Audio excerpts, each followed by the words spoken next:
Welcome to my channel. প্রিয় ছাত্রছাত্রীরা, গতকাল একটি ভিডিও আপলোড করেছিলাম যেখানে সপ্তম শ্রেণীর কিছু ছোট প্রশ্নের সাজেশন আলোচনা করা হয়েছিল। সেখানে মোট 50টি প্রশ্নের উত্তর সহ আলোচনা করা হয়েছিল। আজকে আরও 50টি প্রশ্ন আলোচনা করব। এই 100টি প্রশ্ন তোমরা যদি ভালো করে করো তাহলে অবশ্যই পরীক্ষায় খুব ভালো ফল হবে।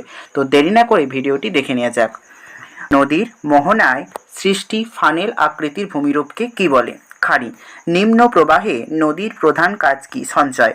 মিয়েন্ডার সৃষ্টি হয় নদীর কোন গতিতে? মধ্য গতিতে।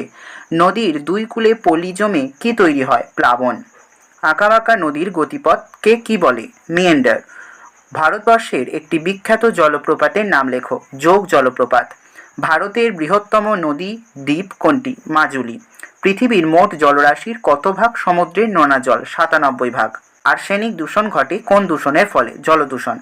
দাঁত ও হাড়ের সমস্যা যে রোগের মাধ্যমে হয় সেটি কি? ফ্লোরোসিস। ব্ল্যাকফুট ডিজিজ রোগ হয় কিসের ফলে? আর্সেনিক দূষণের ফলে। হলদি নদীতে ইলিশ মাছের আনাগোনা কমে যাওয়ার কারণ কি? জলদূষণ। মিনামাটা রোগ হয় কোন দূষণের ফলে? পারদ দূষণ। মিনামাটা রোগ প্রথম কোন দেশে ছড়িয়ে পড়ে? জাপানে, যেটি 1932 সালে ঘটেছিল। ইতাই ইতাই রোগ হয় কোন দূষণের ফলে? ক্যাডমিয়াম। অক্সিজেনের অভাবে জলজ প্রাণীর মৃত্যু হলে তাকে কি বলে? ইউট্রোফিকেশন। মাটি দূষণের প্রধান কারণ কি? জনসংখ্যা বৃদ্ধি। মাটি দূষণের উৎস কি? নগরায়ন। ভোপাল দুর্ঘটনার জন্য দায়ী ড্যাশ অতি বিষাক্ত গ্যাস। ভোপালে যে গ্যাস দুর্ঘটনা হয়েছিল সেটি কত সালে? 1984 সালে। চেরনোবিল দুর্ঘটনার জন্য দায়ী কি? এটি কোথায় হয়েছিল? কত সালে হয়েছিল?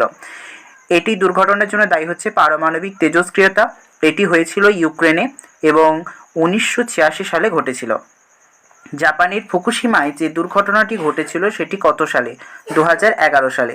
প্লাস্টিক হলো ড্যাশ মাটি দূষকের উদাহরণ? অজৈব। অ্যাসিড বৃষ্টির জন্য দায়ী কোন গ্যাসটি? Carbon die oxide.